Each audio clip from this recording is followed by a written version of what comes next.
On a values question, there is no correct answer. The examiners are listening for how you think. One idea, fully lived in, beats 5 ideas mentioned in passing.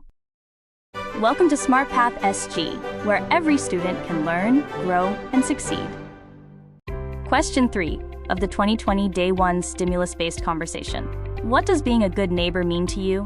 The examiners have widened the conversation further, moving from the stimulus to your personal experience and now to your values. We will cover 4 things in this final episode. First, why this question is harder than it looks. Second, how to choose a smart angle. Third, the DEEP framework. And lastly, how to answer a follow-up question that turns the question around and asks what you hope to receive. Step 1. Understand what makes this question hard. Avoid these 4 traps. Giving a dictionary definition. A good neighbor is someone who is kind and helpful. Speaking only in general statements with no example. Listing many qualities but developing none. And forgetting the words to you, because this question asks for your view, so it should sound personal. A strong answer does the opposite. 1 or 2 clear qualities, a real example from your own life, an explanation of why it matters, an honest admission that being a good neighbor is not always easy, and a closing thought about the kind of neighbor you hope to be. Step 2. Choose your angle. Care and kindness. A good neighbor notices and helps. Checking on the elderly, offering help when someone is unwell, keeping an eye on a flat when a family is away. Respect and consideration. A good neighbor is thoughtful about shared space, keeping noise down, not blocking the corridor, disposing of rubbish properly, respecting privacy, or both, in balance, which is the most mature view. Being a good neighbor means knowing when to step forward and help, and when to step back and give people their space. A useful framework for such values question is DEEP. D for define, in your own words, never a dictionary definition.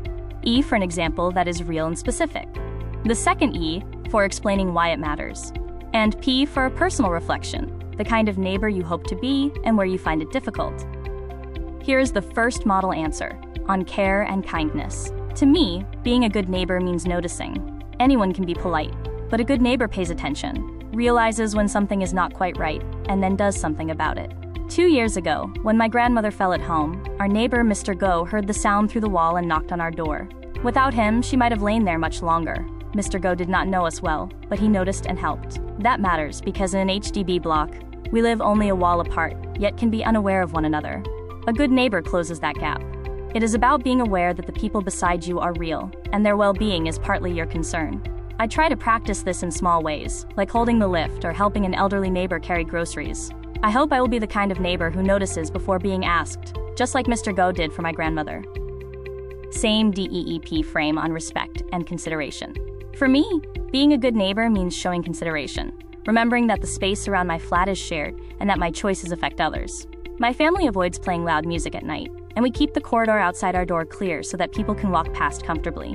When we renovated our kitchen last year, my mother wrote notes to the nearby flats, apologizing for the noise. It was a small gesture, but every neighbor appreciated it. This matters because most disputes start with carelessness. A bicycle blocking the corridor, rubbish left by the lift, or a dripping air conditioner. Consideration prevents problems before they begin. I admit it is not always easy. Sometimes I want to bounce my basketball in the corridor, but I stop myself. Being a good neighbor means respecting shared space and keeping life comfortable for everyone. Now the balanced angle. This sophisticated approach suits confident speakers who can hold 2 ideas together without sounding as though they cannot make up their mind. Being a good neighbor, to me, means knowing when to step forward and when to step back. It is a balance between caring for others and respecting their privacy. Our neighbor, Mrs. Halima, brings us kueh every Hari Raya and once looked after our cat for a week while we were away. Yet she has never once asked my parents about their work. She is warm without being intrusive, and I see that as a real virtue. This balance matters because kindness taken too far can become interference. Not everyone wants to be close friends with the people next door, and that is perfectly fair. A good neighbor offers help, but accepts it gracefully when the offer is declined. That is the kind of neighbor I hope to be. Dependable when needed, but never demanding. And I think it is why an event like Sunny Avenue's party is a good idea. It opens the door to connection, without forcing anyone through it. Now, a follow-up question. How would you like your neighbors to treat you? The question has turned around, and now you are to say how you would like to be treated. Try connect the two, that shows thoughtful conviction. Here is a model answer. I would like my neighbors to treat me the way I hope to treat them, with warmth and with respect. Even something as simple as saying good morning at the lift makes a difference. There is one uncle in my block who always greets me by name and asks about my studies. Because of him, I feel like I truly belong here. I also hope to be treated as someone reliable. I would be glad if a neighbor asked me to help carry something or keep an eye on a delivery, because being trusted is a form of respect. Of course, this has to be mutual. I cannot expect greetings if I look away when I pass, or patience if my family is careless with noise. It begins with how I choose to behave first. The fastest way to elevate your oral score is to upgrade your vocabulary. Instead of kind, say considerate, compassionate, or thoughtful. Instead of helpful, willing to lend a hand without being asked. Not noisy becomes mindful of the shared space we all live in. Leave people alone becomes respect their privacy, or give them their space. Instead of say hello, acknowledge one another, or exchange a warm greeting. Instead of good relationship, a cordial and respectful rapport. Friendly neighborhood feeling becomes the kampung spirit, or a close-knit community. And treat me nicely becomes treat me with courtesy and consideration. 4 more possible follow-ups. Have you ever helped a neighbor? And what did you do? Choose one real small incident and tell it properly. What happened, what you did, how the person responded, how you felt. A modest true story is far stronger than an impressive invented one. Are people today less neighborly than in the past? Give a balanced view. Busier lives, longer working hours, closed doors, more time on screens, families moving more often. Balance it with the fact that neighborliness still appears in a crisis. What would you do if your neighbor played loud music late at night? Show good judgment. Speak to them politely first, and assume they may not realize. Involve your parents, and approach the town council only if it continues. The aim is to solve the problem without damaging the relationship. And should schools teach students to be good neighbors? Consider both sides. Schools already teach values through CCE and values in action, but the habit must be formed at home.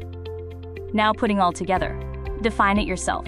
Being a good neighbor means noticing. That is your position, not a dictionary entry. Then tell one true story. The fall heard through the wall, the notes before the renovation, the kua every Hari Raya, and admit the difficulty before closing, which shows your thoughtfulness and maturity. On a values question, the examiners are listening for how you think. One idea, fully lived in, beats 5 ideas mentioned in passing. That completes our 4-part series on PSLE 2020 Day 1 SBC questions. If you missed earlier episodes, find the links in the description section. Thanks for watching. Head over to smartpathsg.com to play our free PSLE practice game, or join our community for more tips and resources. Don't forget to subscribe for new videos every week.